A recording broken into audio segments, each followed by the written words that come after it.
agora com a palestra do Francisco Escorcim, Tratado de Simbólica, a Força da Analogia.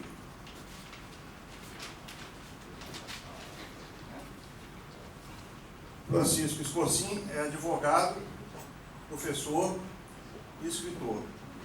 Como professor, tem concentrado suas atividades na formação de leitores, com um curso online disponível junto ao Instituto Borborema de Campina Grande, Paraíba, e diversas oficinas de leituras de livros selecionados, também online, além de realizar a mediação em vários grupos de leituras presenciais e virtuais.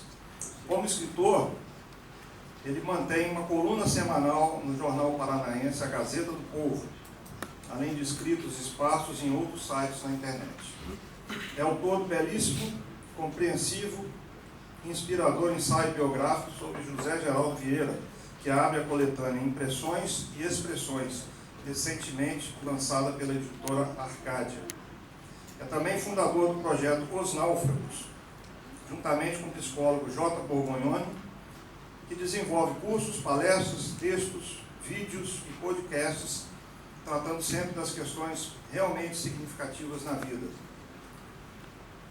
No primeiro CECAP, no ano passado, ele proferiu talvez a mais surpreendente e interessante palestra do evento, ao utilizar a teoria dos 4 discursos do nosso filósofo, professor Olavo de Carvalho, para compreender as vicissitudes e confusões no desenvolvimento intelectual dos leitores, do próprio professor. Sua palestra nesse segundo CECAF, partindo do Tratado de Simbólica, promete ser igualmente instigante e desafiadora. Segundo as palavras do professor Francisco Escorcim, mais do que honrado participar deste segundo ano no seminário, mas também com uma responsabilidade dobrada. Falar do Tratado de Simbólica de Mário Ferreira dos Santos, no tempo de uma palestra, é uma tarefa hercúlea. São tantos os aspectos da obra que merecem destaque, que não haverá como destacar todos. Assim, meu foco será maior no método de interpretar os significados dos símbolos, o qual está fundado na analogia, a partir da perspectiva de alguém querendo reformar o seu imaginário e educar a sua imaginação. Foi postado aí no site do CECAF. Então, seja muito bem-vindo, Vitória, novamente. Nesse debate ele vai ser acompanhado pelo Leandro Ferreira, parente do Mário Ferreira dos Santos, distante, né? Então, Francisco, passo a palavra para você. Obrigado, Lisandro, pelas palavras. Agradeço a todos pela presença, também ao pessoal o organizador, repito o que eu já havia escrito, é uma honra dobrada estar aqui hoje. Primeiro porque confirma um pouco do meu trabalho, já que a palestra do ano passado me garantiu a presença, né, nesse segundo. Significa então que eu acho que eu estou acertando alguma coisa, e isso obviamente que impõe uma responsabilidade maior e também uma honra maior. E a responsabilidade também é por falar do Mário Ferreira dos Santos e dessa obra específica, Tratado de Simbólica, porque é muito mais complexa do que o livro do Olavo, do qual eu falei no ano passado. Então é bastante desafiador estar aqui, espero não decepcionar. Infelizmente não pude estar presente na palestra do professor Rafael de manhã, porque vocês sabem, ontem eu estava trabalhando na palestra do ano que vem, que é sobre a arte de sobreviver aos aeroportos. Então eu não consegui chegar a tempo, mas quero assistir depois para poder conversar, porque uma das coisas mais legais, a gente estava conversando no almoço, a gente tem vários congressos que têm saído na internet, online, e são sempre muito bacanas. Mas quando a gente faz os seminários, esses encontros, as palestras conversam mais de perto, então uma palestra influencia a outra, né? Então a palestra do Dr. Hélio aqui já se remetia, o Rafael já me ajudou, já fez uma espécie de chão para o que eu tenho para falar, algumas coisas eu não vou precisar repetir, então essa troca é muito rica. Então fiquei chateado mesmo de perdê-la, mas prometo recompensá-la. Bom, como tem muita coisa para falar sobre o tratado, obviamente eu tive que fazer uma seleção, escolher um ponto de vista, vamos dizer assim. O anúncio era sobre a força da analogia, ainda assim isso já vai ser coisa demais.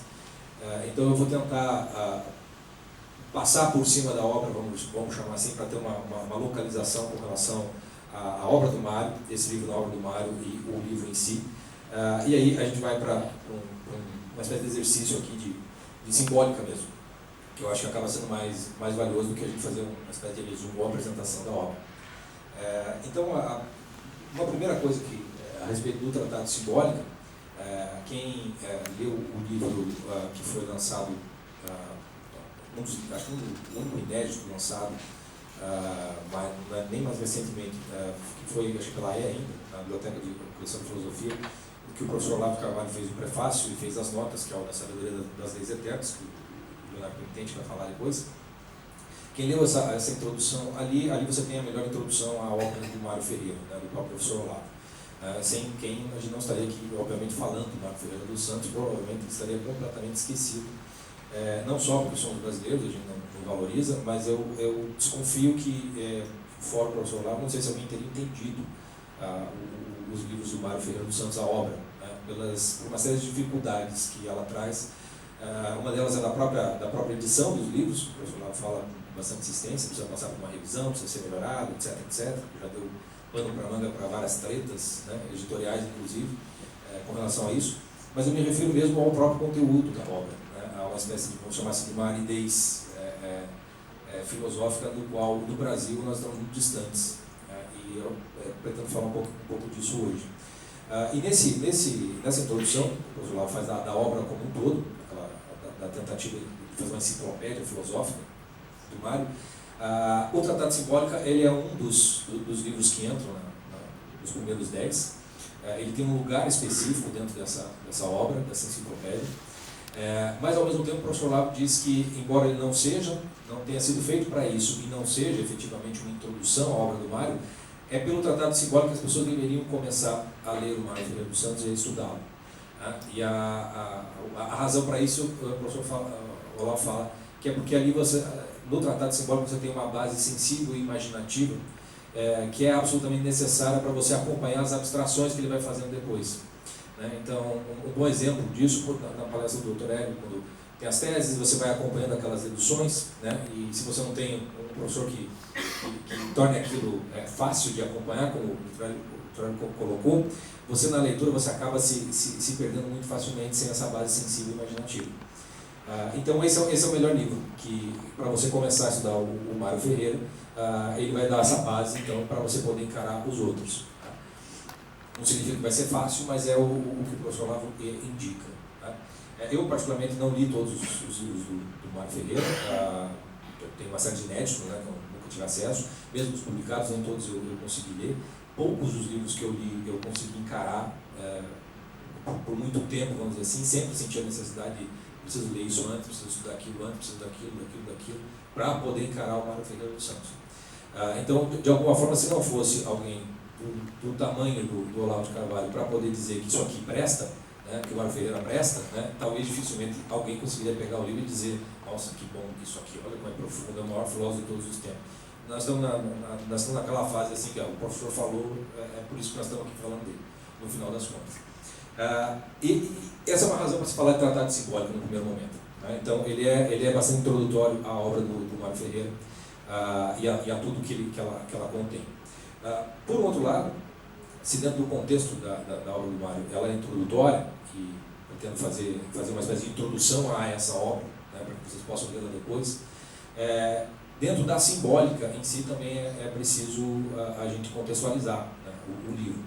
E aí, eu acho que ninguém melhor para contextualizar isso do que o próprio autor. Quem comprou aquela edição, ou quem tem aquela edição da Realizações, do Tratado de Simbólica, que veio acompanhada com uma palestra gravada, e nessa palestra ele fala a respeito do seu próprio livro, a palestra acho que uns, 20 anos depois, que ele fez, e ele se refere ao Tratado de Simbólica, e daí nessa palestra ele diz exatamente isso, se puder passar para o primeiro slide, que ele diz então que em 1954 foi publicado um livro de simbólica que ainda não foi superado, que se chama Tratado de Simbólica e que foi escrito por mim. Se você lê algo assim, obviamente você é um sujeito arrogante, né? Ele pensa que é. Se você escutar na palestra, você verá que não há arrogância alguma, é simplesmente uma constatação de um fato que ele está fazendo, com uma certa pitada de humor, vamos dizer assim, de ironia, mas ele é muito seguro do que ele fala. Ele fala assim, não tem livro melhor de simbólica que tenha sido lançado antes desse. E, de fato, quando você vai ler mais a respeito de simbólica, tem muito universo de coisas. De fato, talvez não tenha sido escrito nenhum livro melhor para o nosso tempo contemporâneo, vamos dizer assim. Porque o que o Mário faz, ele enfrenta, ele pega todo o legado, né, da simbólica tradicional, vamos dizer assim, da que sempre existiu, e ele vai encarar também todo o trabalho com os símbolos que a psicologia moderna, que talvez tenha sido a única ciência moderna a tentar encarar a simbólica como símbolo, né, não como indicação, como sinal de outras coisas. Ele vai fazer essa confrontação, né, especialmente com Jung na obra. Então, ele é de fato um livro que não tem comparação, e se você ler ou começar pelo tratado, você basicamente vai ter um bom fio da meada de tudo o que interessa para estudar a simbólica, para estudar os símbolos, e vai estar atualizado também com aquilo que o mundo contemporâneo, especialmente a psicologia moderna, produziu. Claro que de lá para cá surgiu muito mais coisa, mas ainda assim, você começar por esse tratado, ele vai ser uma espécie de obra de referência. Para quem se interessa pelo estudo, o Tratado Simbólico é aquele livro que vira uma espécie de dicionário, que você consulta, você sempre volta para lá, porque as coisas estão todas ali, de certa maneira, contidas, e à medida que você vai estudando, você vai entendendo cada vez melhor a organização que o próprio Mário deu para a sua obra. Que é a estrutura da obra já vai nos dizer isso. Vamos passar para o próximo. Então, na estrutura da obra, ele não dá títulos aos temas que ele trabalha, mas ele divide, né? Eu dei um resuminho dos títulos, que são nesses temas. Cada tema está subdividido em alguns artigos, como ele chama. Estou me baseando na edição original, que é a que eu tinha, porque a minha edição original se esfacelou, não pude nem trazer para vocês. Eu trabalho com um PDF que eu tenho dela. Então ele começa, no começo ele fala sobre o que é simbólico, o que é o símbolo, e depois a gênese do símbolo, a via simbólica, vai falar sobre a relação de simbologia e psicologia moderna, depois vai fazer aplicações do símbolo, o simbolismo religioso, e fecha com algumas considerações finais a respeito de tudo o que ele apresentou. A estrutura dessa obra do Tratado de Simbólica, ela é o método, né, que leva a essa estruturação, ou o método que ele usa para expor o assunto, é o mesmo que ele usa em todos os livros dele, né? Então, basicamente, ele segue um método ternário, vamos chamar assim. Ele apresenta uma síntese daquilo que ele vai falar. Depois dessa síntese, ele faz uma análise, né, mais analítico, vai desdobrando aquilo que ele apresentou, e no final ele faz a famosa concreção daquilo. Então, nessa obra, a grosso modo, a gente teria a síntese no primeiro tema, ali, o que é simbólico, o símbolo, e depois ele tem a análise, desde a gênese até a simbologia e psicologia moderna, na qual você consegue desdobrar o que ele diz sobre a simbólica no primeiro, que é o estudo da gênese, do nascimento, do desenvolvimento, da vida e da morte dos símbolos, no final das contas.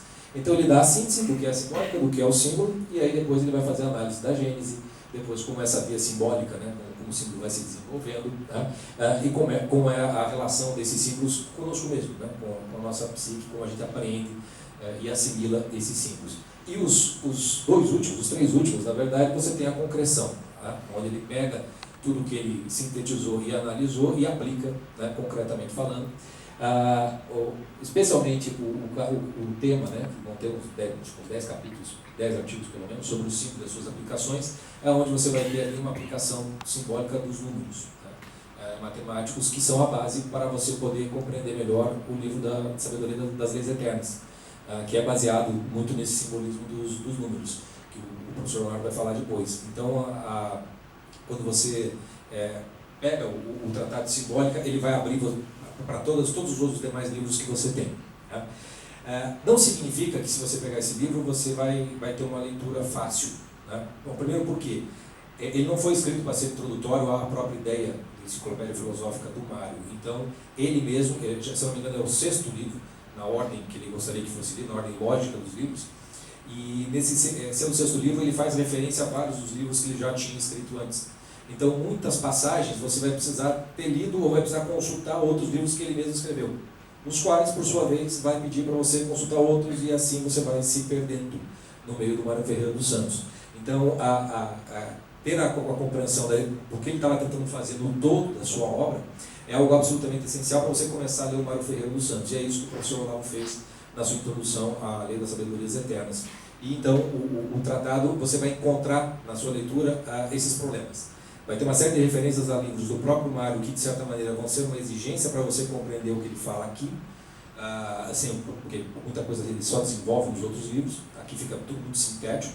E não só isso, como vai ter os autores com os quais ele dialoga, né? Então, se vocês pegarem a bibliografia do Tratado de Simbólica, tudo que o Mário leu e consulta para escrever sobre simbólica, ele não coloca na bibliografia. Muito provavelmente pelos problemas editoriais que a gente conhece, que o Mário escrevia, vamos desovando os livros, não vou perder aqui, sei lá, 2 meses para juntar toda a bibliografia. Ele só cita aquelas que ele realmente cita no livro, né? Então vai ter muito Jung, vai ter outros autores que são fundamentais, e que alguns você vai sentir a necessidade também de ter que encarar para poder voltar para o Tratado de Simbólica. Então, ao mesmo tempo que é um livro introdutório para a obra do Mário Ferreira dos Santos, ele é um livro que, de alguma maneira, eu acho que precisa também de uma introdução a ele, de alguma maneira. Se ele dá uma base sensível e imaginativa para você entender o trabalho do próprio Mário, nós precisamos de uma outra base sensível e imaginativa para entender o próprio Tratado de Simbólica, né? E essa é a perspectiva com a qual eu quero tentar trazer aqui para vocês, né? Eu não tenho pretensões filosóficas, não me considero um filósofo de maneira alguma, tampouco um estudioso, um pesquisador, especialista em simbólica e em símbolos. O meu ponto de vista vai ser o ponto de vista do educador, né, do professor, no final das contas, que vai tentar traduzir isso aqui de uma maneira mais didática, para comunicar uma espécie de base para que quem queira fazer esse estudo possa ter um chão ao qual começar a subir, a se aprofundar nesse tema. Para a gente ter uma noção do tipo de, vamos chamar assim, de dificuldade ou de exigência que esse livro traz, vou colocar o próximo slide, por favor. Chega uma hora da síntese que eu falei para vocês, antes de analisar, onde ele coloca, ele mesmo faz a síntese no final das contas. Então vou ler junto com vocês. Podemos enunciar, como síntese do que até agora expusemos, que símbolo é tudo quanto está em lugar de outro, sem acomodação atual à presença desse outro, com o qual tem, ou julgamos ter, qualquer semelhança intrínseca por analogia, e por meio do qual queremos transmitir ou expressar essa presença não atual no que indicamos. Alguém entendeu? Para o próximo slide. Todo mundo mais ou menos assim? Porque é como eu me sinto quando eu leio o Mário Ferreira na maior parte do tempo. Ok? É claro que se eu ficar ali na atual, na analogia, intrínseca e tal, vou conseguir. Mas o esforço que já se exige para você captar uma síntese, que é inicial do livro, já complica, né? Então a maior parte das pessoas, o que ela faz? Ok, legal e tal, mas vamos deixar para depois. Olha outra coisa antes, né? Alguma coisa assim. Então, no fundo, eu até agora não conheci ninguém que se aprofundasse na obra do Mário Ferreira a ponto da gente ter especialistas no Mário Ferreira. Eu vejo muitos leitores do Mário Ferreira, entre os quais eu me incluo, tentando, né, chegar até onde o Mário está. Então tem um problema. Pode voltar para o slide, se possível. Então você vai ter aí, qual é a dificuldade? Bom, primeiro, nós não temos tirando aqueles que já estão familiarizados com a filosofia, com a terminologia filosófica, com métodos filosóficos, com autores filosóficos, talvez não tenha maiores dificuldades para decodificar isso. Mas na minha própria experiência, a maior parte das pessoas está tentando se tornar apta à filosofia ainda. Até por isso que eu perguntei para o Dr. Hélio, como é que na prática você faz para fazer os alunos chegarem no ponto de conseguirem compreender uma dedução lógica, né, que é irrecusável, né? Então, quando você vai ver a coisa da atualização, do que é analogia intrínseca por analogia, semelhança intrínseca por analogia, que diabo é isso, acomodação, tem uma série de termos e de expressões que vão ter significados muito precisos no vocabulário filosófico em geral, e que na hora que você se depara com isso, você percebe, então, eu não vou entender nada do que ele está dizendo aqui se eu não tiver esse conhecimento, essa base filosófica. O que vai fazer com que você acabe desistindo. Bom, mas qual é o problema da gente tentar insistir em estudar simbólica e símbolo quando a gente já tem essa dificuldade com a própria linguagem, no final das contas? Uma coisa que é fundamental aqui, o Mário, quando ele está, o discurso que ele está fazendo, já é um discurso de abstração dos símbolos da própria simbólica. Então ele está colocando o objeto dentro de um discurso que já não é propriamente simbólico. Ele vai dar alguns exemplos que vai permitir que você tenha alguns símbolos do que ele está falando, mas ele está desenvolvendo um discurso filosófico, portanto ele já está num plano lá de dialética para a lógica, que está, digamos assim, distante do próprio símbolo, da simbólica enquanto um objeto, vamos dizer assim.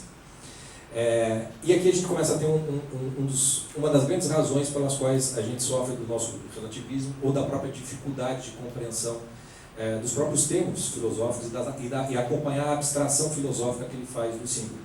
Porque a nossa experiência simbólica ela é muito pobre. Ou, se não é pobre, ela é extremamente desorganizada. A gente não sabe direito o que é símbolo. Não sabe no sentido de ter a experiência, daquilo que você olhar. Né? Então, por exemplo, eu perguntar para vocês o que é uma montanha, talvez vocês vão se bater um pouco para dar uma definição de montanha, mas vocês vão ter uma imagem muito clara do que é uma montanha e ninguém vai precisar mostrar para vocês o que é uma montanha, vocês sabem o que é de ver uma montanha. Então, com a experiência simbólica é algo mais ou menos parecido. Você tem que ter uma relação com o símbolo que você bate o olho e fala, isso é símbolo. E isso, na prática, a grande maioria das pessoas não sabe. Não sabe reconhecer um símbolo, não sabe diferenciar um símbolo de um mero sinal, como é uma das coisas que o Mário vai fazer. E na hora que começa a enfrentar o livro, quando o Mário começa a fazer as distinções entre sinal e símbolo, por exemplo, a abstração começa a ser aquela coisa de ele foi te levando muito alto na montanha, o ar foi ficando rarefeito e você não tem o menor preparo físico para encarar a subida. E aí você vai ficando pelo caminho. Então você fica só com uma informação muito básica para poder dar conta. Quando a gente está falando de simbólica e de símbolo, portanto, nós temos que buscar uma espécie de experiência simbólica que não é uma experiência propriamente discursiva. Quer dizer, você não vai encontrar, você não vai aprender simbólica e símbolos lendo um tratado sobre simbólica. Ou você tem esses símbolos, tem o objeto para que o tratado possa falar deles, ou você não vai conseguir acompanhar tratado algum. Você vai ter que ir atrás dos símbolos antes de qualquer coisa. E o próprio livro do Mário, ele vai falar de uma base sensível e imaginativa da nossa relação, ou pelo menos da relação da maioria das pessoas, com o símbolo. Pode passar para o... Podemos deixar o João Travolta? Isso aí. Uma certa altura, se eu não me engano, eu acho que já na parte quando ele fala da psicologia, ele vai dizer isso aqui. A nossa deficiência de compreensão é compensada pela grande capacidade de simbólica e, consequentemente, mística, que há no homem. O fato de observar-se na criança e nas sociedades de mentalidade primitiva grande emergência para o simbolismo, tal não deve ser considerado como uma fraqueza apenas, mas também uma proficiência. Deficiência de meios de expressão, mas proficiência nos modos de sentir. Aqui eu acho fundamental destacar o começo e o fim desse primeiro momento, porque me parece que é exatamente o tipo de experiência que a gente tem quando lê o Tratado de Simbólica, ou mesmo quando a gente lida com o símbolo. Quer dizer, temos uma deficiência de compreensão do que ele está querendo dizer. Mas ele diz, isso é compensado por uma grande capacidade simbólica que a gente não perde, que a gente pode observar de modo mais fácil nas sociedades mais primitivas e nas crianças. E no final, a deficiência que a gente tem de meios de expressar esses símbolos, de dizer o que eles significam, vamos dizer assim, ou até mesmo de compreender, pode ser uma deficiência de meio de expressão, mas a capacidade simbólica nos dá uma proficiência nos modos de sentir. Então, em vários momentos, o Mário vai falar que os símbolos eles falam ao nosso coração, não propriamente à nossa mente, à nossa razão. Então, nós temos que encarar o símbolo como um modo de sentir, nós temos que sentir o símbolo. É algo que você tem que captar pelos sentidos e você tem que sentir algo diante deles, no final das contas, para que isso aconteça. Qual é o modo de sentir que nós tivemos aqui? Eu acho que todo mundo mais ou menos concordou comigo, na hora que eu dei a síntese. Que tipo de sentido, que tipo de sentimento você tem com relação àquilo dali? Se eu for tentar expressar, e vejo a dificuldade de expressão que ele tanto fala, eu vou ter que usar algum tipo de analogias, algumas imagens. Eu me sinto distante do que ele estava falando. Eu me sinto, de certa maneira, isolado desse universo filosófico. Eu me sinto meio que assim, diante de uma Marveira muito pequenininho, precisando de ajuda. Eu me sinto tanto quanto sozinho. Esse é mais ou menos o modo como daria para, analogamente, tentar dizer que tipo de experiência você tem quando você está diante de algo que você não compreende ou que parece maior do que isso. Logo na sequência, para a gente dar o slide, ele vai ter um trecho um pouco mais longo que eu faço questão de ler com vocês, porque ele vai falar sobre a condição do homem moderno. E ele fala justamente, olha, o homem moderno perdeu todo o universo simbólico, dos símbolos da simbólica, que o homem antigamente tinha, pelo simples fato de estar vivo, ele já recebia isso do seu meio. Nós não recebemos mais nada disso. Então ele vai dizer qual é o modo de sentir do homem moderno com relação aos próprios símbolos. Então ele diz, o homem moderno predominantemente metropolitano, que perdeu os nexos simbólicos dos fatos, não vê bem a significabilidade das coisas. Elas apenas são fatos do seu mundo sensível, ou quando muito, intelectualizados através dos sinais e símbolos matemáticos. O Mário faz uma das coisas mais geniais, que ele pega justamente a matematização, né, que faz com que a gente perca a nossa capacidade simbólica, e ele vai aprofundar de tal modo essa matematização que ele vai recuperar o símbolo da própria matemática, a matemática como um símbolo da estrutura da realidade. E percebam, ele fala muito de matemática, mas eu ouso dizer aqui também o nosso discurso filosófico. Todo o nosso discurso lógico, dedutivo, descritivo, ele também está inflado, sem uma base simbólica embaixo, um chão. E é por isso mesmo que fica tão fácil você pirar na batatinha com um monte de teorias, mas você não ser capaz de articulá-las com a tua realidade concreta. Então você tem muita opinião sobre as coisas, ou você tem muita informação sobre as coisas, você lê um catatal de coisas, mas você é incapaz de lidar com a coisa na realidade concreta, não sabe aplicar nada daquilo, não sabe nem se relacionar com as pessoas em função daquilo que te acontece, daquilo que você acha que já sabe. Então, uma experiência, um modo de sentir muito claro de tudo aquilo que você aprende, é uma sensação do quê? De isolamento do meio social no qual você está colocado.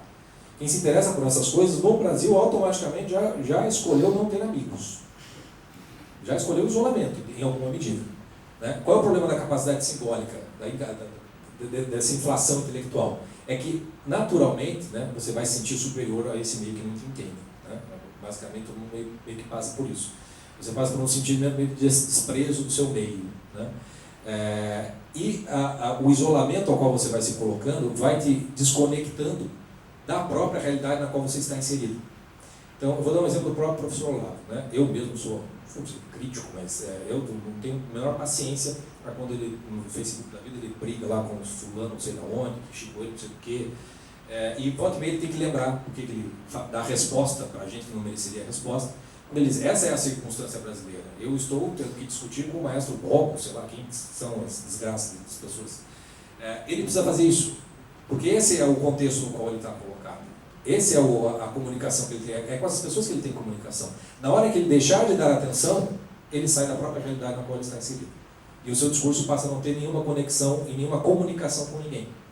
Então, à medida que você vai inflando, né, sem uma base simbólica, você perde a capacidade de relacionamento, de comunicação, de transmissão.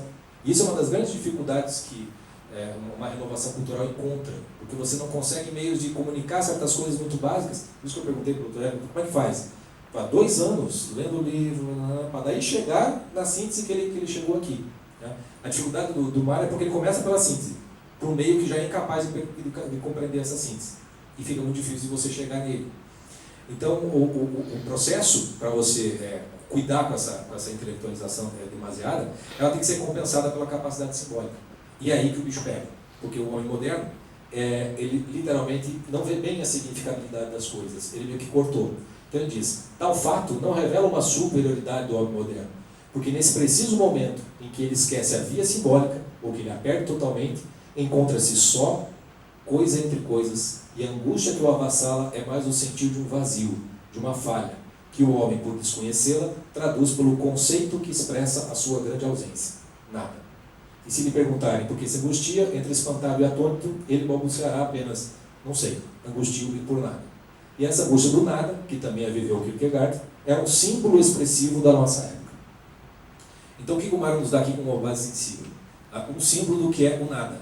Como nada vem, não há como você um símbolo provavelmente do nada, o que você tem?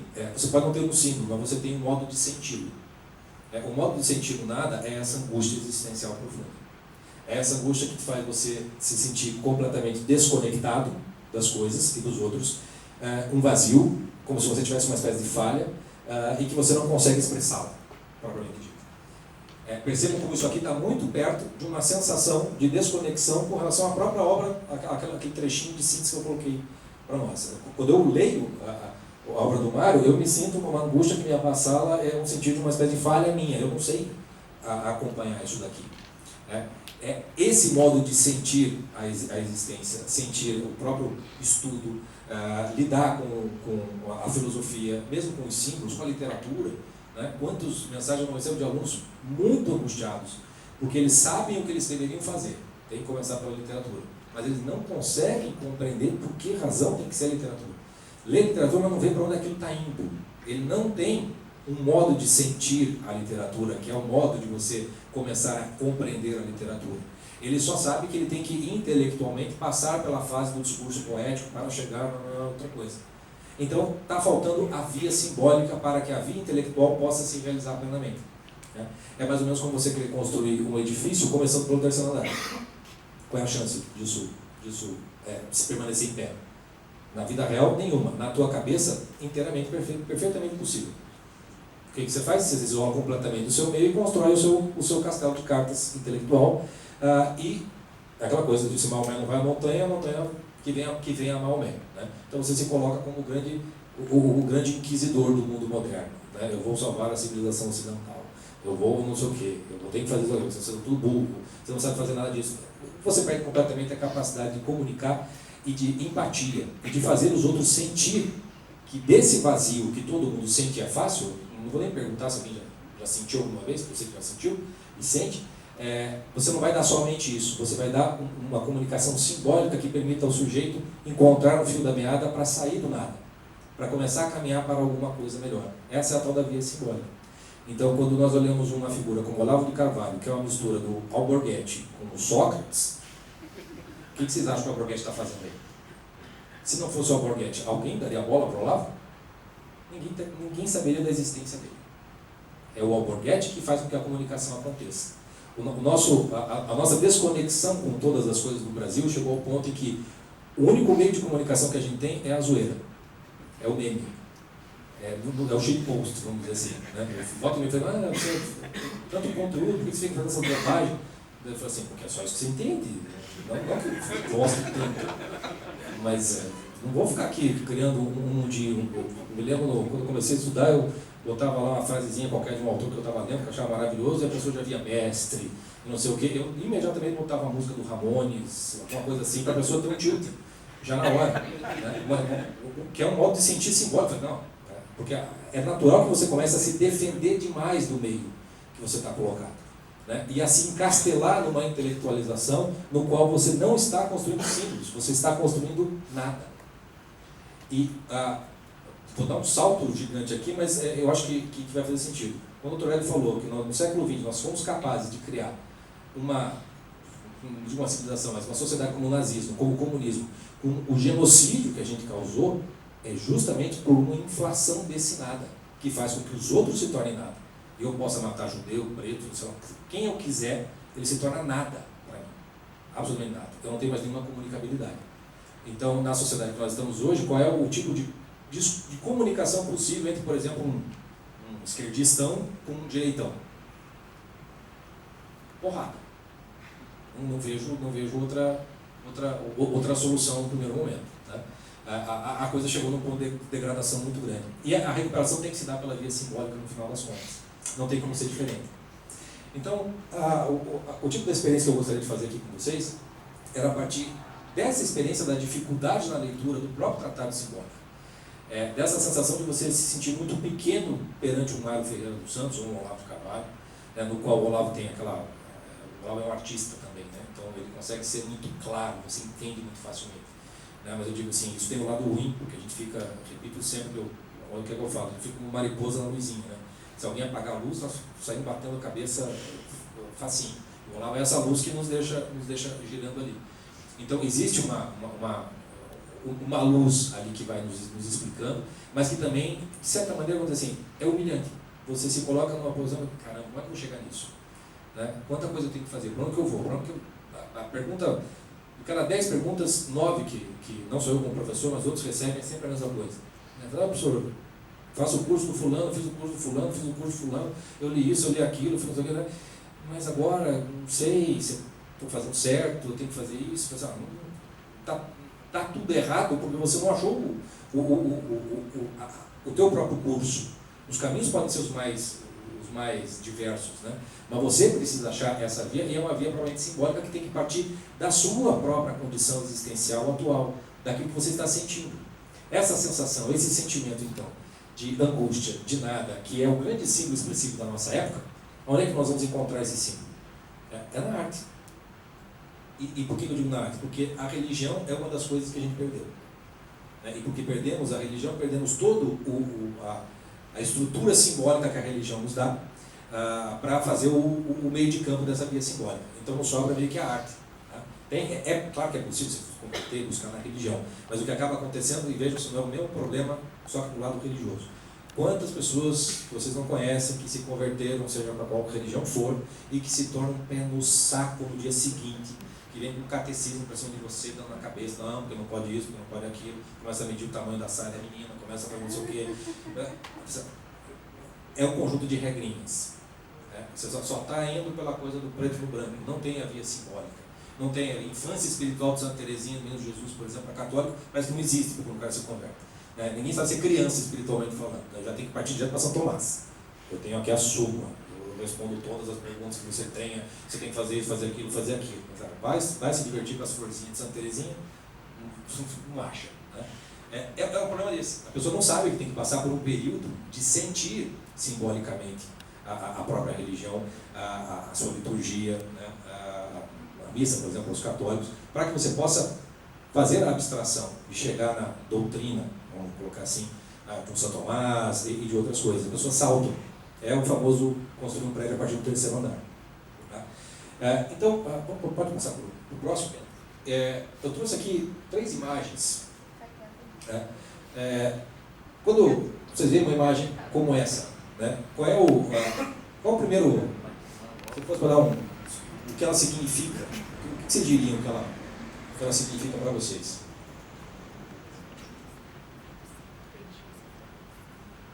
Difícil colocar no nome? Dá um nome? Solidão? Perdido do nada. Perdido? Desorientado? Tem um negócio meio de uma névoa, né? Não dá para saber nem se ele sabe para onde ele está olhando. No aeroporto. No aeroporto de Vitória. Dá para colocar mais ou menos assim, né? Vamos para a próxima? E agora?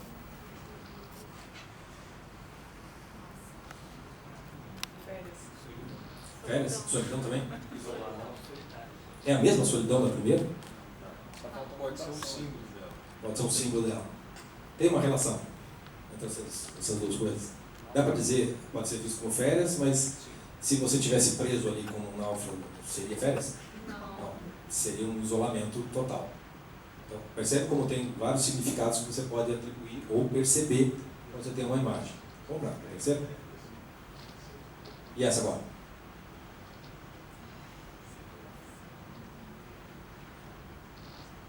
Dá para dizer solidão?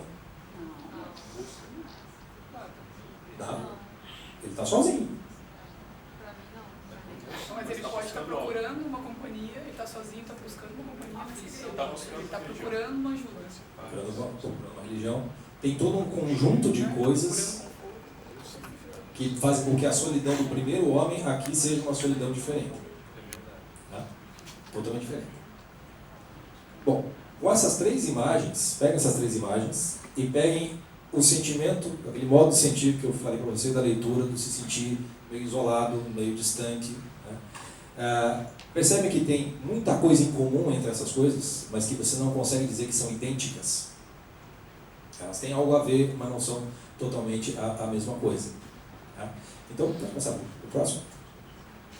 Então, o que você tem? Uma outra imagem muito parecida com aquela da pedra. O que o Mário vai dizer? Todas as coisas são sinais, elas apontam para alguma coisa. E elas apontam para algum significado. Se nós conseguimos ver em cada uma daquelas 3 imagens, mais inclusive no modo de sentido da própria leitura, uma espécie de um significado de solidão, você vai no dicionário e você vai encontrar 3 possibilidades esse aqui é o do Aulete, tá? Pelo menos 3 sínteses desse significado. Estado ou condição de quem se sente ou está só. Acho que aquela primeira imagem do sujeito, acho que cairia bem aqui nessa significação. Característica básica dos lugares isolados, ermos pouco habitados ou desabitados. Eu acho que aquela pedra no meio do mar, ou mesmo aquele monte também significa bem isso. Sensação de quem se sente sozinho, isolado, mesmo estando entre outras pessoas. Isolamento. Vai caber também em todas essas 3, mas percebam que a terceira imagem do sujeito na igreja, ela carrega significados que não estão no dicionário. né? Tem algo que tem mais significado do que os que eu apontei aqui. O que me interessa só, chamar a atenção, é que percebam que tudo na vida, tudo no mundo, ele é sinal para algo que está além dele. Tudo tem significado, então você aponta para algum lugar. Essa é a definição de sinal, ela é uma referência. A própria palavra solidão, ela em si mesma não significa nada, ela tem que apontar para o significado que no dicionário vai te dar o sentido da própria palavra. Mas eu poderia chamar solidão de banana, por exemplo, e dizer que banana é isso aqui. A convenção vai fazer com que banana seja isso aqui, e solidão seja uma outra coisa. Então o sinal, de alguma maneira, ele é muitas vezes apenas convencional, vamos dizer assim. O Mário vai colocar sinal como uma espécie de gênero do qual o símbolo é uma espécie. Quer dizer, nem todo sinal é símbolo, mas todo símbolo é sinal de alguma coisa. E você vai precisar ter sempre essas duas coisas quando a gente está falando de símbolo: sinal e significado. Vamos passar na próxima? Coloquei numa imagem em matemática, porque é uma das coisas que o Mário gosta também, e porque também a minha incapacidade estética não permite eu fazer maiores ousadias com o PowerPoint. Então, o símbolo ele vai estar entre o entrelaçamento do que é o sinal e o que é o significado. O símbolo, propriamente dito, só vai estar no meio entre essas duas coisas. O sinal por si só não é símbolo. O significado por si só não é símbolo. O símbolo vai estar nessa junção de um sinal com um significado. Se a gente voltar para as imagens que a gente viu, vocês verão assim, que no plano da realidade ontológica, o significado da solidão, ele está naquelas imagens, vamos dizer assim, ou está naquele sujeito no meio da névoa, ou está naquela montanha no meio do mar. Você tem, no plano ontológico, você tem uma participação. O significado, ele participa do sinal, vamos dizer assim. Ele está no sinal. Né? O sinal, ele não é o significado, mas ele tem algo do significado. Quando nós vamos para o plano do discurso, o plano ético, lógico, aí a participação a gente chama de analogia, que é uma espécie de explicação dessa participação. A analogia nada mais é do que você pegando o significado, você pegando o signo, você percebe que tem coisas que se aplicam e tem coisas que não se aplicam. A analogia vai ser a síntese dessas diferenças e dessas semelhanças. Aquilo que é do significado e que está no sinal é que será o símbolo propriamente dito. Esse é o símbolo, isso é o que a gente precisa sentir, captar. Não preciso dizer que, se é assim, para você poder captar ou perceber um símbolo, o que você precisa ter mais? Porque as imagens que eu mostrei para vocês, ou mesmo nós aqui reunidos, se eu mostrar uma mesa, uma cadeira, os sinais eles são autoevidentes, né? Então, mas basicamente são dados. Né? Agora, se você não tem significado, como é que você vai conseguir perceber que pode existir um símbolo numa montanha isolada no meio do mar? Ou num sujeito no meio da névoa? Se você não tem essa, digamos, o código, mas uma espécie de referência aos significados, você vai ficar completamente perdido. Você não vai ver símbolo algum. E esse conjunto dos significados, no final das contas, que dependem dessa via simbólica para você, digamos, não digo propriamente acessá-los, mas a via simbólica com uma espécie de explicação. Essa é uma distinção que o Mário faz e que é difícil de explicar, mas é isso. Ele diz assim, olha, o sinal, ele indica um significado. O símbolo, ele explica um sinal. Então, é como se o símbolo ele traz o significado e te eleva para o significado. É uma via simbólica. Você adquirir os símbolos é você sair do plano dos sinais e não somente ser referido a um significado que fica no dicionário, mas é uma espécie de vivência, de um modo de sentir. Aquele significado passa a ser seu e não somente de um mundo de significados. Para fazer um breve parênteses, quando vocês vão estudar a filosofia, começa lá no começo com Sócrates e tal, vamos para Platão. Quando Platão fala do mundo das formas, do mundo das ideias, o que o Platão está olhando, no final das contas? Ele vê a multiplicidade de todos os seres e ele vê que tem esse mundo de significados que é mais perene, que permanece mais, né? E ele pensa, isso aqui é mais essencial do que aquilo. Aí Aristóteles depois vem dizer, não, Peraí, temos que ir na concreção das coisas. E a filosofia basicamente começa com essa abstração, com essas abstrações, mas que depende de você ter essa percepção. Onde está o mundo das formas, o mundo das ideias do Platão? Se você não tem, primeiramente, isso como um mundo simbólico, um mundo de significados, que não são propriamente materiais, você não vai conseguir captar, não vai conseguir compreender o que ele está falando. Quando nós olhamos para esse, como é que você conhece significado?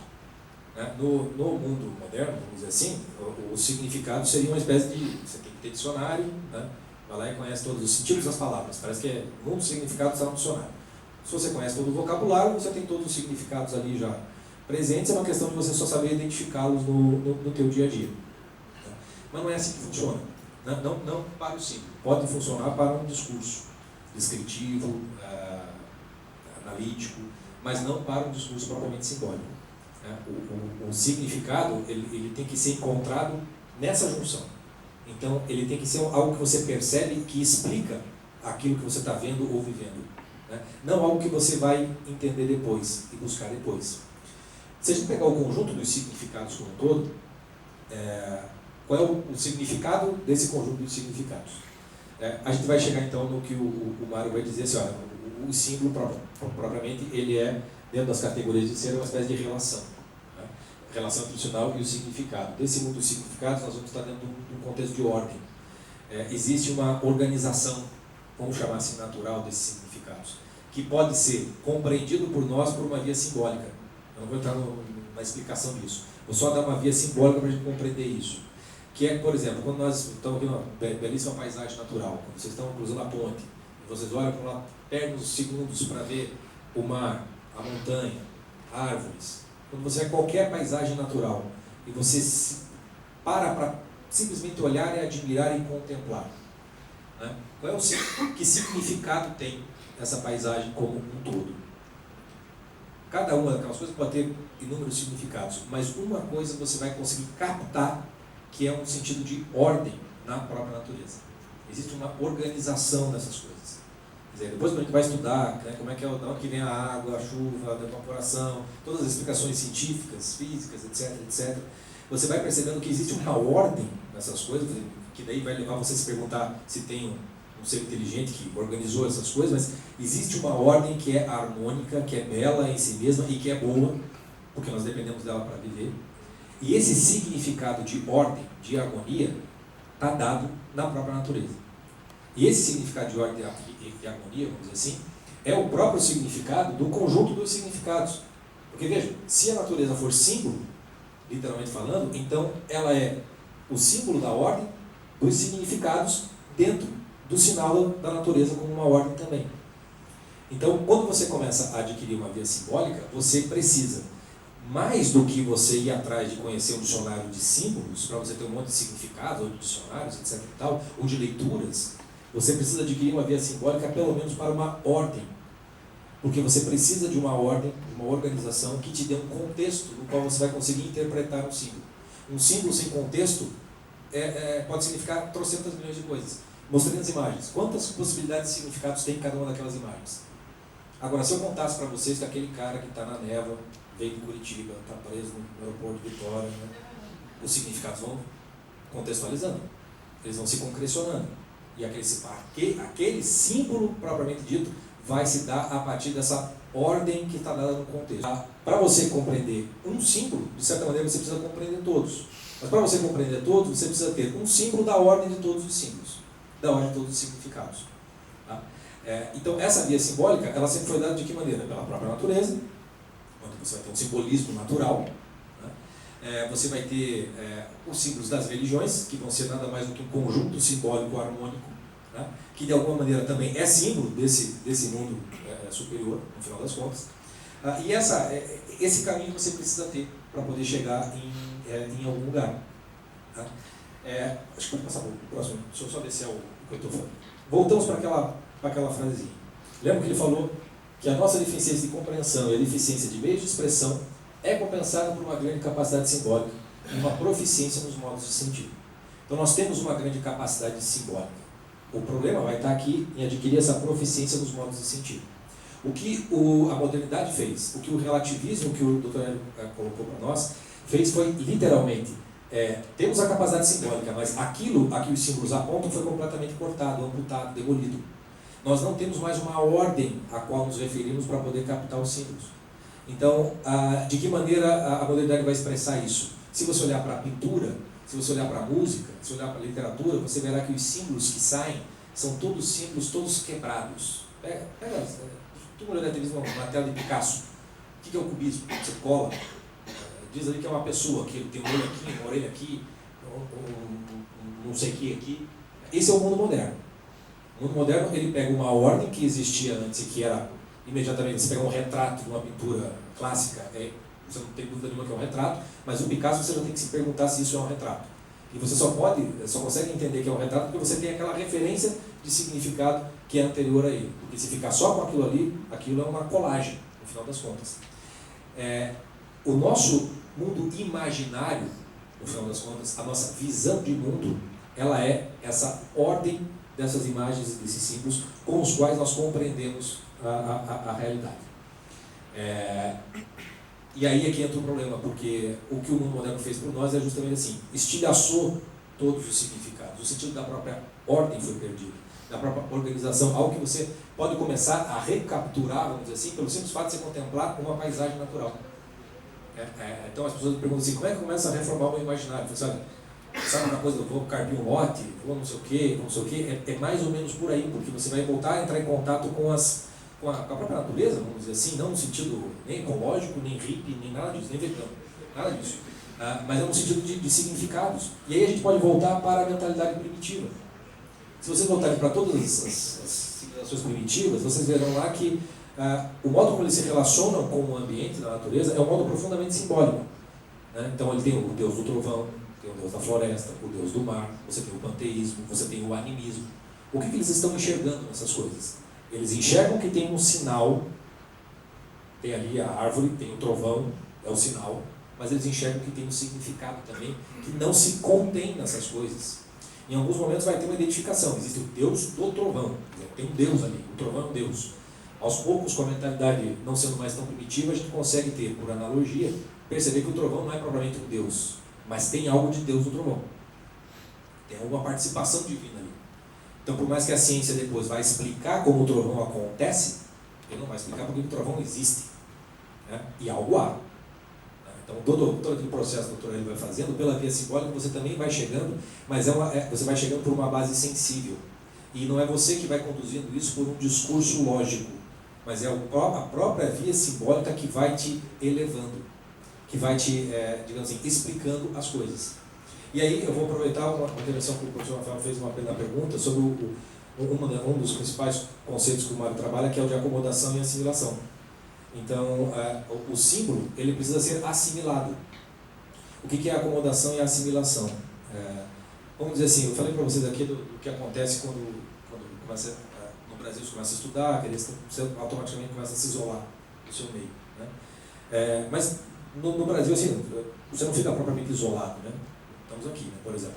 Então, você vai encontrar algum meio que quer essas mesmas coisas. Acontece que esse meio, ele tem uma ordem própria. Ele tem também a sua organização. Tem o seu conjunto de valores, seu conjunto de símbolos comuns. E para você fazer parte desse meio, o que você faz? Você precisa conhecê-los. À medida que você vai conhecendo, você vai se adaptando a esse meio. Esse modo de se adaptar é um modo de adaptar a linguagem, é um modo de adaptar referências de zoeira, por exemplo, que é o mais importante hoje em dia, você saber como o cara está fazendo zoeira com você. Essa capacidade de adaptação, essa mimesis, essa imitação, o brasileiro tem com quase nenhum povo do mundo. Eu dou um exemplo pessoal meu, em qualquer lugar que eu ficar mais 2, 3 dias, eu já começo a falar com o sotaque do lugar. É uma capacidade de acomodação, ou seja, você adapta o teu esquema interior, vamos dizer assim, àquele esquema exterior. O que acontece se o teu processo de acomodação é muito maior do que o de assimilação desses meios? É que basicamente você nunca tem personalidade, no final das contas. Você vai estar sempre imitando alguém. Então sempre brinco do fenômeno dos vários mini-mis do Olavo. Você lembra aquele filme, Austin Powers, tem o mini-mi e o vilão lá? Então sempre brinco, tem muito Olavete que é mini-mi do Olavo. É pura acomodação a um símbolo. O cara começa a fumar, o cara começa a tirar arma, começa a usar chapéu, cowboy. Por pura acomodação, por pura imitação. Não está errado. O problema não está em fazer essas coisas, faz parte do processo. O problema é o que você está assimilando desse símbolo. Né? Você está pegando algo que é puramente exterior, muitas vezes o professor Olavo ali, e não está. Vou falar palavrão, vou mandar todo mundo tomar no cu. É pura imitação. Não é uma assimilação na qual você usa isso, né, sabendo o que você está fazendo. A via simbólica, ela leva você a essa proficiência dos modos de sentir, leva a uma assimilação. A assimilação é quando você tem esse conjunto de símbolos, por exemplo, e você começa a assimilação, ela vai se dar uma tensão dialética. Porque tem coisas desse meio que você vai querer para você, mas tem coisas que não é muito para mim. Digamos, por exemplo, que você não seja da turma da zoeira de maneira alguma, que você odeia palavrão, por exemplo, não gosta. Você vai estar no meio de alunos do lado, todo mundo xinga, ó, porra, não sei o que, você é burro, tá? Você vai se sentir desconfortável. Aquilo não vai te fazer bem, né? Então, o que você assimila, né? O que você acomoda, você já está aí dentro daquele mesmo jogo que é o jogo da analogia. Semelhanças, diferenças, aquilo que você assimila vai fazer, é parte de quem você é, de fato, né? Aquilo que você leva com você e você passa a representar em você.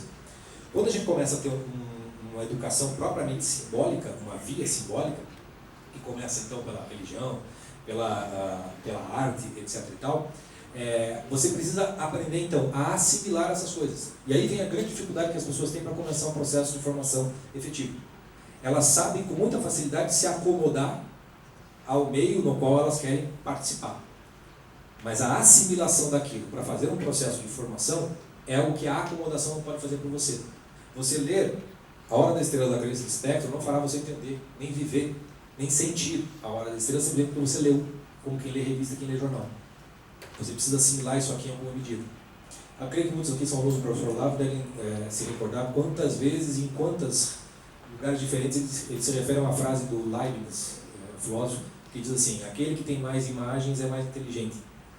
Quem que entende realmente o que ele está querendo dizer? O Leibniz está querendo dizer por ter muitas imagens. Quem tem o maior banco de imagens na internet é mais inteligente? Aonde? É mais ou menos você dizer assim: aquele que tiver mais livros é mais inteligente. É pela quantidade de biblioteca? De livros na sua biblioteca? Pela quantidade de livros lidos? Não. É pelas imagens e por aquilo que você lê que você verdadeiramente assimila. E aquilo que você assimila é algo que faz você crescer de dentro para fora. Você vai adquirindo uma proficiência no modo de sentir. Ou seja, é uma educação que começa pela sua sensibilidade. Então, quantas pessoas, por exemplo, gostam muito, vamos pegar música que eu acho fácil de perceber porque é muito sensível. Então você tem um gosto musical, muito moderno, música pop, etc. e tal. Quão difícil é começar a gostar, estou falando de música clássica. Você precisa assimilar um modo de sensibilidade que é mais fino, vamos dizer assim, do que aquele da música pop. Quando você começa a assimilar mais da música clássica, a música pop começa a ficar enjoativa. É mais ou menos a diferença entre você ser criança e querer comer uma lata de leite condensado e você ser adulto e querer comer a mesma lata. Então a primeira colherada, aquilo já estoura de doce na tua boca, você não vai querer. A criança vai lá se matar, porque ela só tem aquilo, no final das contas. Então, a via simbólica, ela é uma aquisição de proficiência da sua sensibilidade. Existe então uma educação dos sentimentos, uma educação da sensibilidade e, portanto, uma educação da sua imaginação. É a partir dali que você vai partir para os outros estágios. Pode passar para o próximo, por favor? Aqui tem um outro trecho do Mário. Eu vou ter que parar, eu não vou poder falar, não tenho como falar tudo que eu tinha preparado, mas eu acho que isso aqui já vai ser mais ou menos suficiente, pelo menos para a mensagem ficar passada. Ele vai dizer assim, olha, os símbolos, ele vai estar falando sobre a genética, a gente pode falar da nossa capacidade de captação dos símbolos. A gente tem uma capacidade por deficiência. Ele vai citar a criança, por exemplo, que faz de tudo um símbolo. Sabe? Uma criança assistiu o jogo da Copa e imediatamente ela não consegue nem esperar acabar o jogo da Copa, ela já tem que sair jogando bola.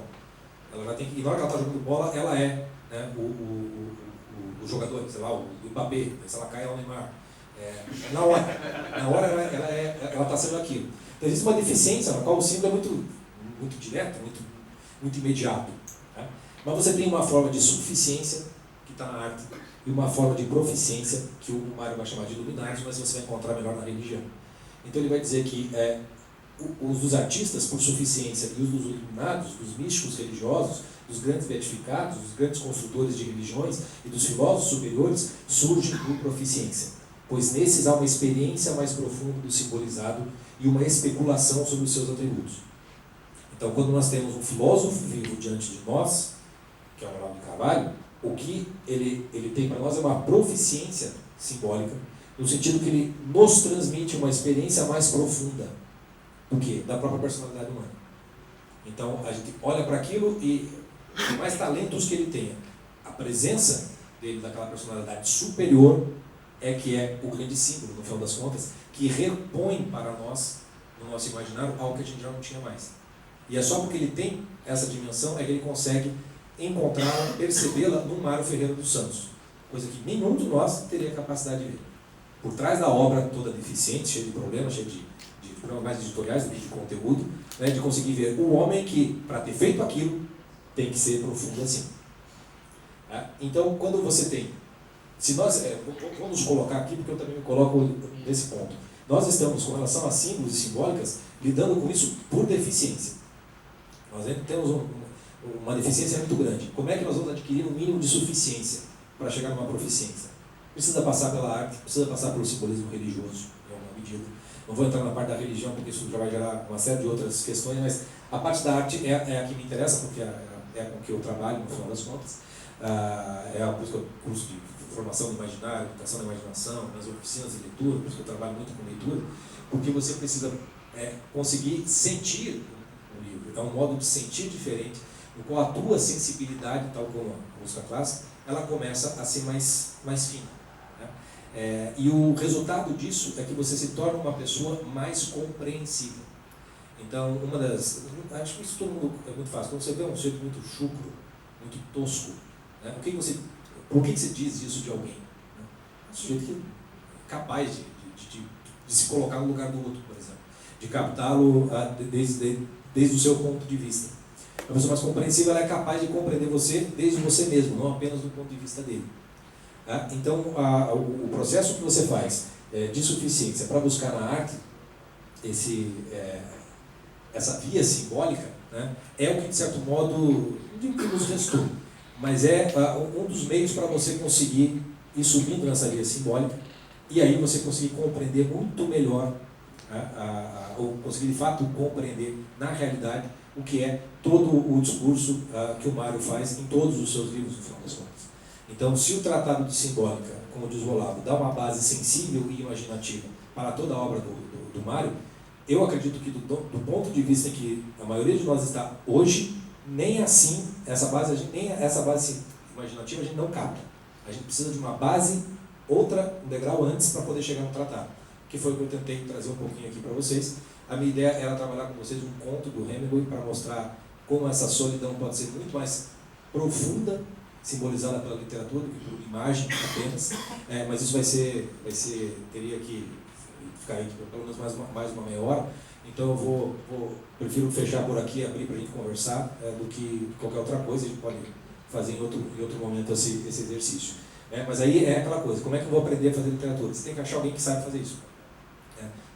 Tem que ser comigo. Eu sempre digo vários outros, o próprio professor Olavo, o Luiz Gonzaga de Carvalho tem um curso dos clássicos, ele mostra um pouco disso. Tem o professor Rafael Falcon, tem o professor Rodrigo Gurgel, tem vários outros aí. E é uma questão, de fato, de tentativa, erro, prática, de você ver alguém fazendo. Né? É assim que a coisa, pela arte, vai acabar funcionando. Tá? Então, vou ficando por aqui, espero que não tenha sido tão abstrato e mais simbólico, vamos dizer assim, do que qualquer outra coisa. Eu fico aberto para as perguntas de vocês. Muito obrigado.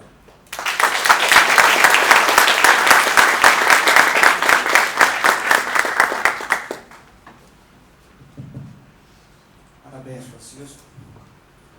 É triste a gente encarar as nossas deficiências, mas você deu um bom manual aí de como começar a descobrir essas coisas, né? Pessoal, vamos lá, participações aí, dúvidas?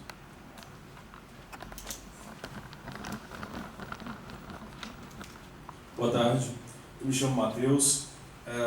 Realmente, Francisco, muito obrigado pela sua palestra elucidativa, me levantou várias dúvidas e quero te dizer, realmente você perdeu bastante não estando aqui na palestra do Rafael, porque ele traçou um paralelo com relação aos reinos, e quando ele saiu da sensitização dos animais, para raciocínio humano, ele usou muito dessa simbologia e, para mim, fechou muito, assim, foi bem interessante e seguindo nessa linha. Eu fiquei, durante a sua palestra, sobre uma dúvida, ficou entre simbologia e ética. Seria a simbologia, então, um pouco mais abrangente que a ética, já que a ética você tem ética e antiética, a simbologia englobaria tudo isso? Essa é a primeira dúvida.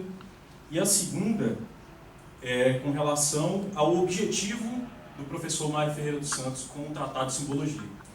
Num dos áudios de uma palestra, eu só não me recordo do ano, mas ele começa citando aquela mesma frase que tu usaste no primeiro slide, que era com relação que não há uma obra mais completa do que a dele.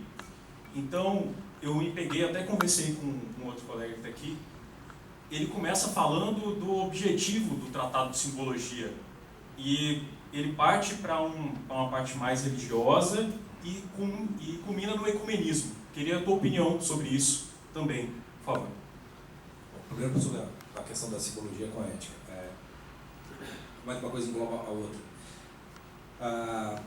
Lidando a simbologia, né, a simbólica, com a parte afetiva nossa, dos sentimentos, ela já traz em si mesmo uma questão de valor, né, de julgamento. Mas não no sentido ético, que é da forma como você vai se comportar, como você vai agir a partir desse modo de você sentir os próprios valores.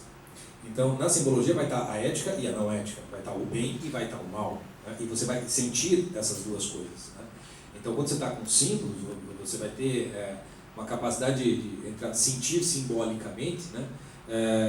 Valores e sentimentos baixos, né? Então, se você vai, sei lá, sentir um filme de terror, assassinato, por que a gente vê tragédias, né? Isso é feio, é ruim, é mal, mas é porque nós estamos num aspecto afetivo, nós estamos ali sentindo essas coisas, não provavelmente nos conduzindo a partir delas. Por isso que muitas vezes, e hoje em dia isso é muito comum, as pessoas fazem julgamentos éticos de certas obras, né? Vou dar um exemplo que para mim é muito, eu acho bastante simbólico. Quem não assistiu, eu recomendo que assistam. Tem um filme do Clint Eastwood que tem por tema a eutanásia, que é o $1 Million Baby, se não me engano, não sei, Garota Dourada, a tradução. E uma eutanásia acontece nesse filme. E aí o que aconteceu, eu vi isso várias vezes, várias pessoas inteligentes, intelectuais e tal, e dizendo que esse filme é uma apologia à eutanásia. Não é de jeito nenhum. De jeito nenhum. Basta você assistir aquilo até o final do todo, do símbolo, perceber que tem todo um contexto no qual está colocado, para você ver que aquela eutanásia é mostrada dentro de uma determinada circunstância dos personagens e que ela não tem nenhum julgamento de valor com o ato em si, mas tem uma espécie de explicação do porquê o cara fez aquilo. Você consegue compreender o que levou o sujeito a fazer aquilo, mas não que esteja sendo feita uma propaganda. E até eu consigo provar simbolicamente que, no fundo, o filme faz uma anti-apologia à eutanásia, porque o personagem lá que comete o ato, ele termina o filme indo comer torta de limão entre lugar nenhum e adeus. É um dos dois nomes do lugar onde ele para, entre lugar nenhum e adeus. Alguém cometeu uma eutanásia e vai parar entre lugar nenhum e adeus, está querendo falar bem de eutanásia? Não está. Mas ali você vê claramente essa confusão. A pessoa não sente o filme, ela não sabe, não consegue vivenciar o drama do personagem, o que levou ele a cometer aquele ato, a se conectar com a culpa com a qual ele termina e vai para a parte ética. Eutanásia está errado, qualquer coisa que mostra eutanásia está errado. Então, podemos ir para outros exemplos, né? A gente teve recentemente as exposições do MAN, eu não sei o que e tal, qual o problema naquele negócio? O meu problema não foi que o negócio lá do MAN tinha a pedofilia, etc. Aquilo não é arte, aquilo não é símbolo, aquilo ali já é outra coisa. E por isso aquilo tem que ser julgado eticamente, vamos dizer assim, porque não se está sensibilizando no sentido afetivo, simbólico. Aquilo ali já é uma outra coisa, já é uma perversão, efetivamente falando, daquilo. Mas aí a gente entra numa grande confusão, porque daí para você poder saber o que é arte, você vai precisar ter uma noção do que é símbolo. E quando um símbolo foi construído, efetivamente falando, pela arte. Ou não, ou ele é só uma aparência de símbolo. Vocês assistiram aquele filme Intocáveis, do francês? Lembra aquela cena fantástica do negão que ele percebe que a pintura abstrata dava milhões e ele começa a jogar um monte de coisa, e aí o outro vem? O que aquilo está provando? A pessoa não faz a menor ideia do que seja arte, do que seja uma obra de arte simbólica, efetivamente falando. Basta aparecer. Então, essa confusão simbólica vai levar às confusões éticas. na qual, por uma questão de segurança mental, psicológica, você vai assim, no que tiver eutanásia, no que tiver, sei lá, nudez, eu não quero, eu vou cortar. Né? E aí você entra no problema oposto, que não é da perversão, mas é do puritanismo, do moralismo total, no qual você não está se sensibilizando, você está só se protegendo do meio. Né? No mundo religioso acontece muito isso, né? Como os costumes modernos são muito complicados para você articular com uma vivência religiosa, a tendência é que, se você quer viver uma religiosidade raiz, aí a turma vai começar a se vestir como se estivesse no século XII, para tentar se proteger do mundo moderno, não que a pessoa queira ser daquela maneira. Ela está se movimentando apenas por medo, não que ela é daquele modo.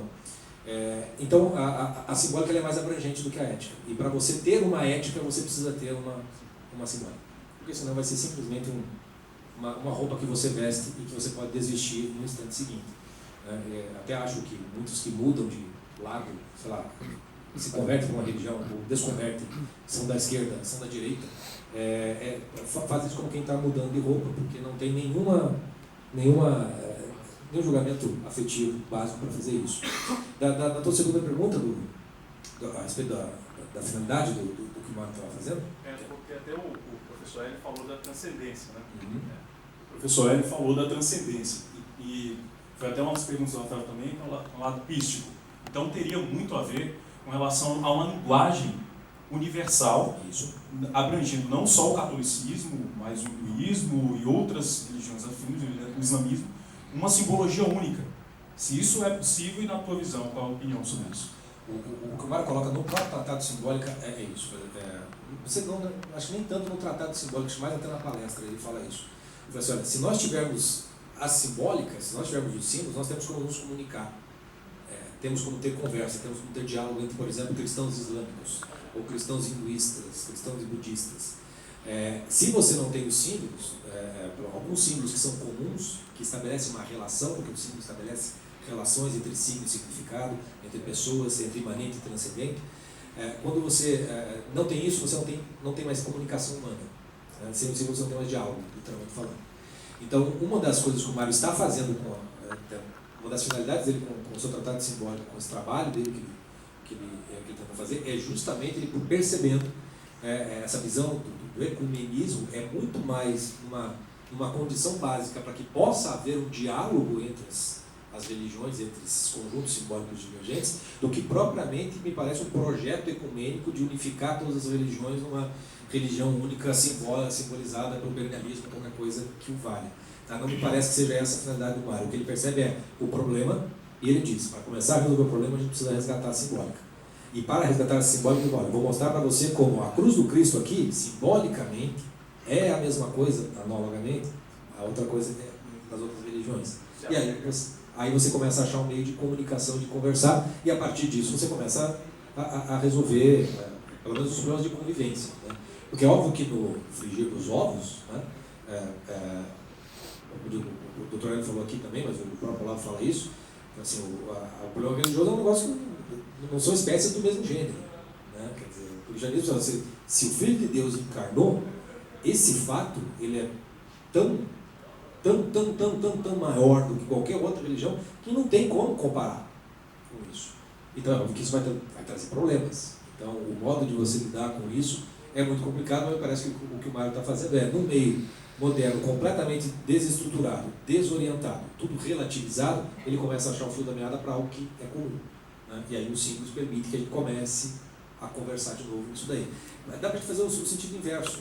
Vamos pegar, por exemplo, como São Paulo Apóstolo, se você pegar na Bíblia, quando ele chega lá para falar com os gregos, né, ele vai usar a linguagem simbólica lá deles, né, da filosofia, exatamente, do cidadão romano, ele vai falar no símbolo, na linguagem, do que ele quer comunicar com aquelas pessoas. Quando os jesuítas vieram para o Brasil, São José da Anchieta tem uma gramática do Tupi-Guarani. Por que ele vai fazer um troço desse? Porque ele queria aprender Tupi-Guarani? Ele falou, não.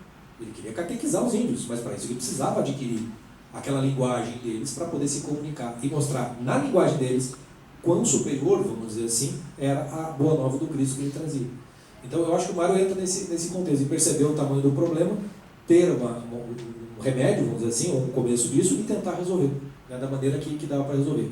É bom dizer que na época do Mário, né, um tratado simbólico como esse era perfeitamente compreensível pela generalidade das pessoas que estavam, tanto que na palestra o Theónis tem verdadeiros debates com os alunos dele que parecem mais professores do que ele, né, o famoso aluno chato, né, que acaba atrapalhando quase que a exposição toda. Mas o Mário gostava daquilo ali. Compare aquele público do Mário com o público do Olavo, por exemplo, com o nível dos alunos do Olavo. Não consegue ter aquele nível de debate. Não consegue. Então, do ponto que o Mário viu o problema e que dava para resolver, a gente já rebaixou demais, que o Mário já não serve. Não no sentido primário. Não de ser a primeira coisa que você começa a estudar. Eu acho que você precisa começar por uma base simbólica mais, vamos chamar assim, prática, com símbolos, quase que terapia ocupacional com símbolos. Para daí você conseguir chegar no tratado e a partir do tratado começar a ter uma linguagem com a qual se comunicar com conjuntos simbólicos muito diferentes. Não sei se consigo responder, mas... Boa tarde. A minha pergunta é bem prática. Eu gostaria de entender como alimentar na prática a via simbólica através da arte. Porque nós estamos tão carentes disso que eu acho difícil até enxergar por onde começar. É justamente nisso que eu trabalho. Porque a percepção que eu tive comigo e com boa parte dos alunos que eu fui tendo era justamente que as pessoas, como se assim, a pergunta mais dramática não é o que ou o porquê, mas como que eu faço isso. Quando eu começo a ler, como é que isso começa a acontecer. Então, assim, a resposta que eu posso te dar é aquela que eu dou no que eu chamo de uma oficina de leitura. E eu dou esse nome até com uma certa precisão, porque o que eu faço literalmente é pegar uma hora de estrela e lendo tipo, capítulo por capítulo, e vou fazendo algumas perguntas, apontando para algumas coisas, vamos conversando, e na própria leitura você vai tendo a experiência da via simbólica, que aquilo vai se abrindo para você. Então eu tenho alguns alunos, o próprio Lisandro é um aluno fiel meu, devia me falar que uma das últimas que eu fiz foi a gente leu a Odisseia do Homero e o Ulisses do James Joyce, dois tal. E o próprio Lisandro falou, eu nunca imaginei que um dia eu conseguiria ler Ulisses, né? Mas com a oficina eu consegui ler. Porque a resposta prática é isso, você precisa encontrar alguém, não precisa necessariamente um professor, mas alguém que saiba ler e que saiba ler junto com você, mostrar como é que se faz, o que você capta.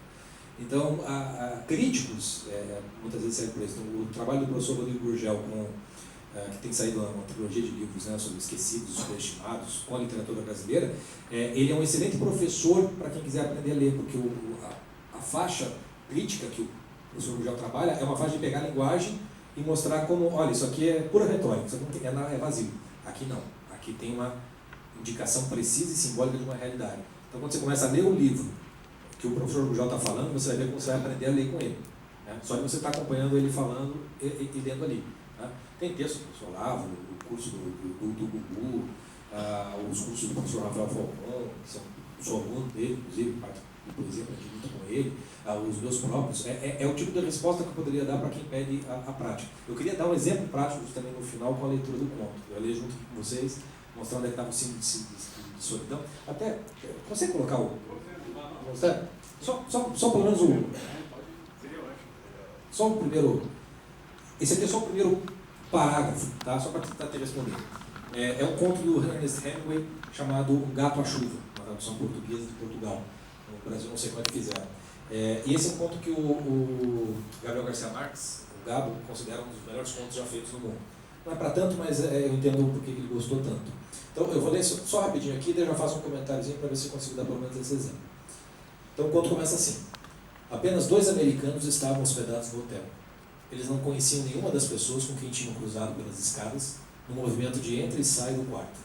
Estavam hospedados no 2º andar, num apartamento que ficava de frente para o mar e também de frente para a praça e um monumento de guerra. Havia enormes palmeiras e bancos verdes na praça. Quando o tempo estava bom, havia sempre um pintor com seu cavalete por lá. Os artistas gostavam das formas das palmeiras e das cores brilhantes dos hotéis, de frente para os jardins e para o mar. Italianos vinham de longe para ver o monumento de guerra. Era feito de bronze e reluzia na chuva. Estava a chover. Gotas de chuva caíam das palmeiras. A água formava poças nos caminhos de cascalho. O mar quebrava numa extensa linha, na chuva, e deslizava rumo à praia para retornar e quebrar novamente numa longa linha, repetindo o mesmo movimento. Os carros já tinham deixado a praça, passando pelo monumento de guerra. Do outro lado, o garçom olhava a praça vazia da porta de uma lanchonete. A mulher americana, de pé, próxima à janela, observava o movimento. Fora do hotel, bem debaixo da janela deles, uma gata estava encolhida debaixo de uma das mesas verdes encharcadas. A gata se enroscava para não olhar. Você tem uma descrição de uma cena que essa mulher americana está vendo da janela. Essa cena aqui, o que elas parecem significar ou simbolizar? Como se você fosse pintar o quadro seguindo as indicações dele. Seria algo parecido com as imagens que a gente viu, de meio que de isolamento ou de solidão? Porque você tem uma praça no meio da chuva, onde está todo mundo indo embora, e veja o tempo que ele fica descrevendo o cenário sem a presença humana. Estava a chover, gotas de chuva caindo nas palmeiras, a água formava poças, a linha, a chuva da praia voltava, os carros já tinham ido embora. Ele vai abandonando, digamos assim, ou o lugar vai sendo abandonado, e vai sobrar só uma mulher olhando uma gata enroscada debaixo da chuva.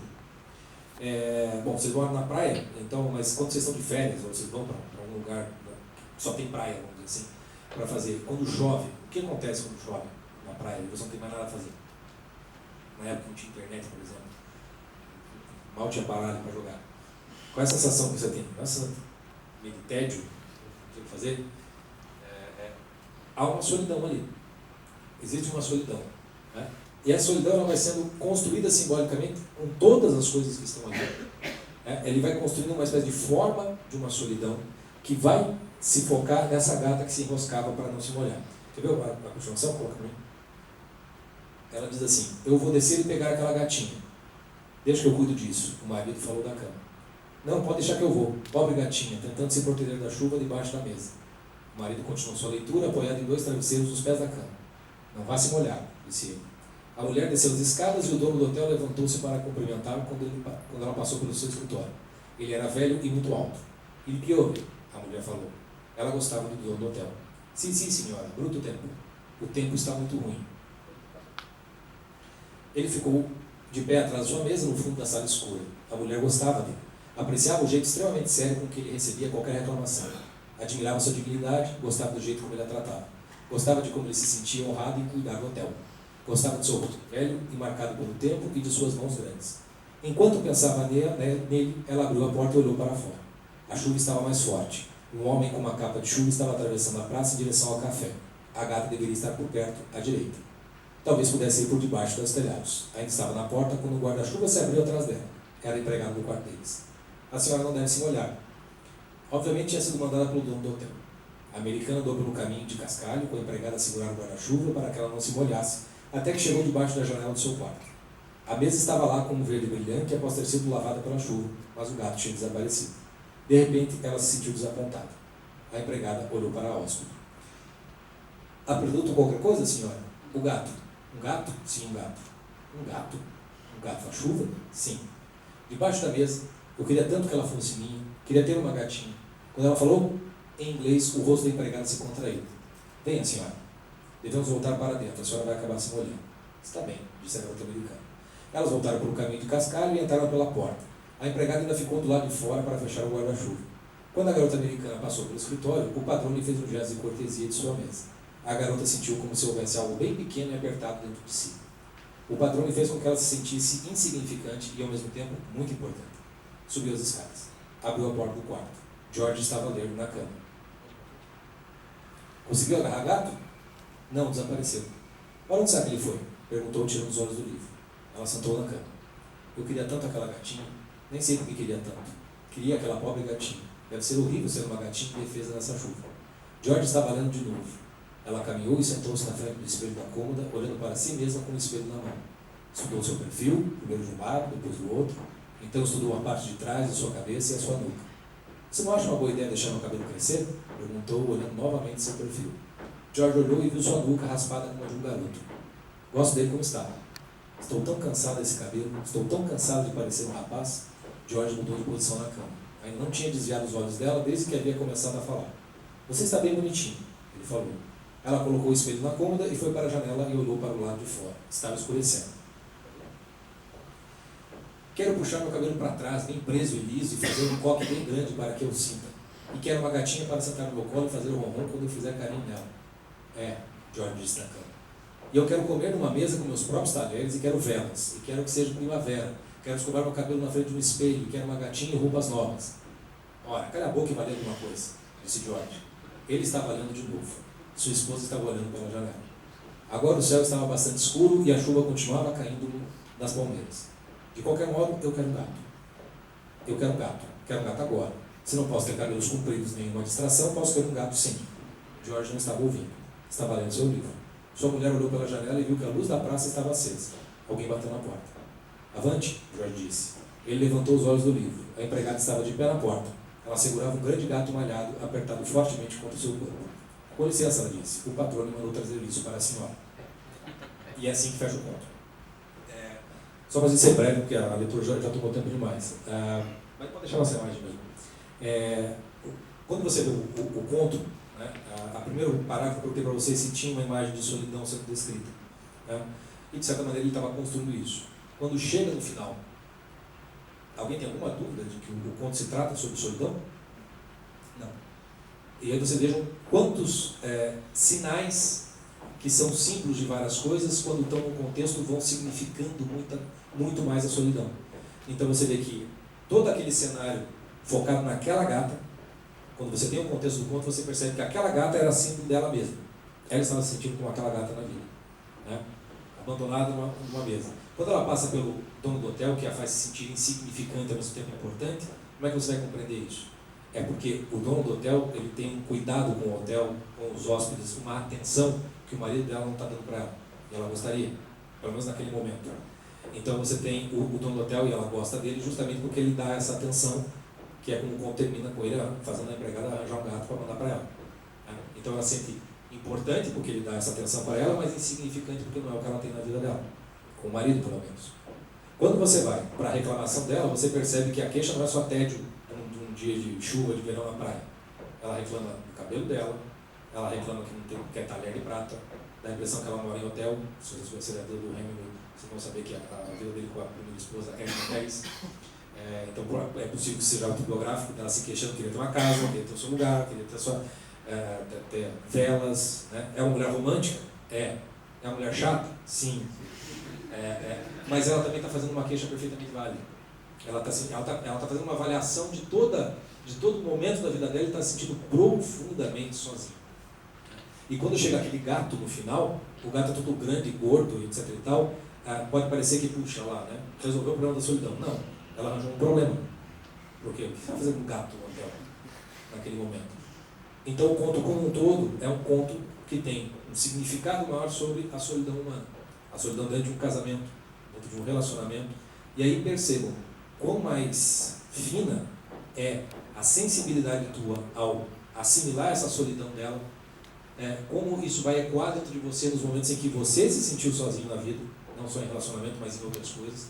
Como você tem uma base de comparação de sentimentos e, ao mesmo tempo, uma espécie de explicação da sua própria solidão. No qual a solidão é uma espécie de insatisfação com a própria vida, como se tivesse algo faltando, você precisa desse algo, mesmo que seja qualquer coisa. Então, sabe, você terminou um namoro, um relacionamento, tem gente que se entope de sorvete, outros vai beber, vai fazer não sei o quê. É a tentativa de você preencher essa solidão, que o conto acaba simbolizando no final das contas. Então, um conto como esse, estou sendo muito rápido, mas na prática é para mostrar como você lê um conto desse, talvez na primeira leitura você sai daí.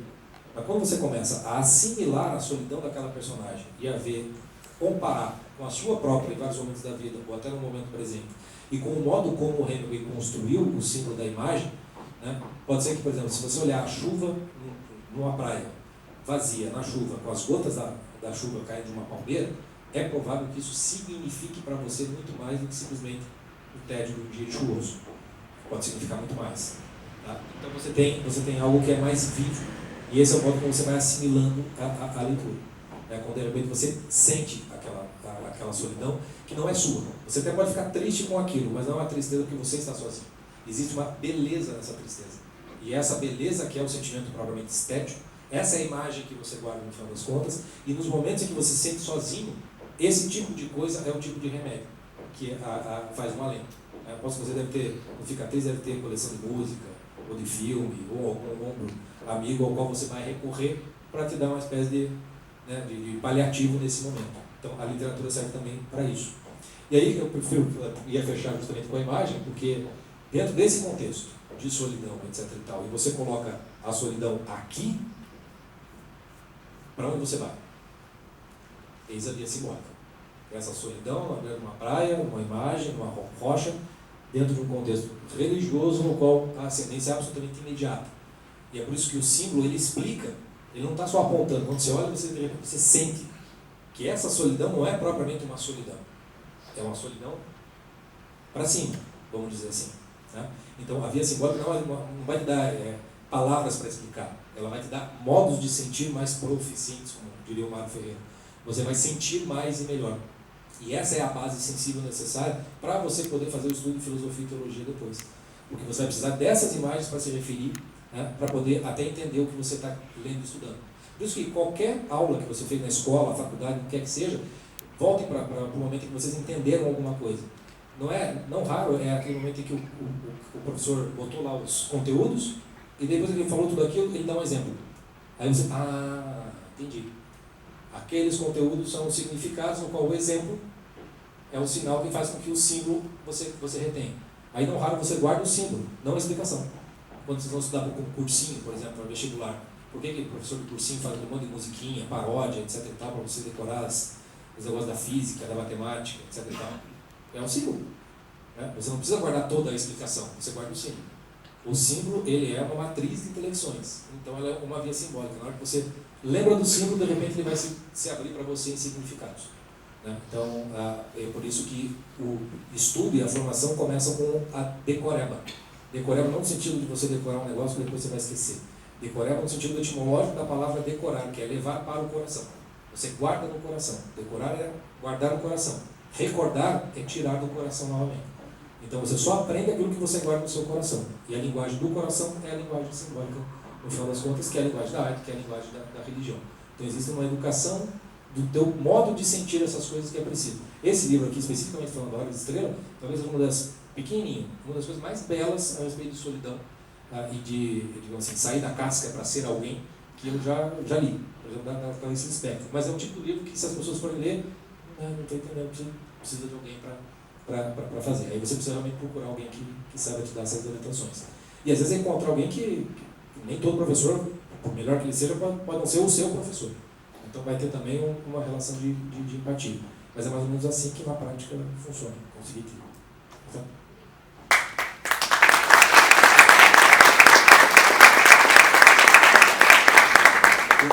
já temos mais tempo para algumas perguntas? Não, então, deixa eu só dar um testemunho aqui. O Francisco, ele tem essa dinâmica na internet, fácil vocês acessarem, encontrar. O último evento foi o Odisseia, junto com o Ulisses, James Joyce, foi muito bom. E está disponível lá, caso vocês se interessem, não é difícil achar lá não. Qual o endereço? Facebook lá. Tem a minha página de trabalho lá, Francisco. Se você entrar, tem lá algumas postagens. Vou começar uma nova amanhã, segunda-feira, vou começar uma da Elisa. E tem outros livros que eu já trabalhei que continuam sempre disponíveis. Aí é só entrar em contato comigo que eu explico também. Ele fez aqui em 10 minutos, ele faz um mês inteiro fazendo isso. É muito bom. E você também é aluno, Francisco. Sim, já é. Tá certo. Então, Francisco, muito obrigado, parabéns, mais uma aula maravilhosa aqui, agradeço. 5 minutos. Temos encerrado 5 minutos de intervalo e nós vamos continuar com o próximo evento.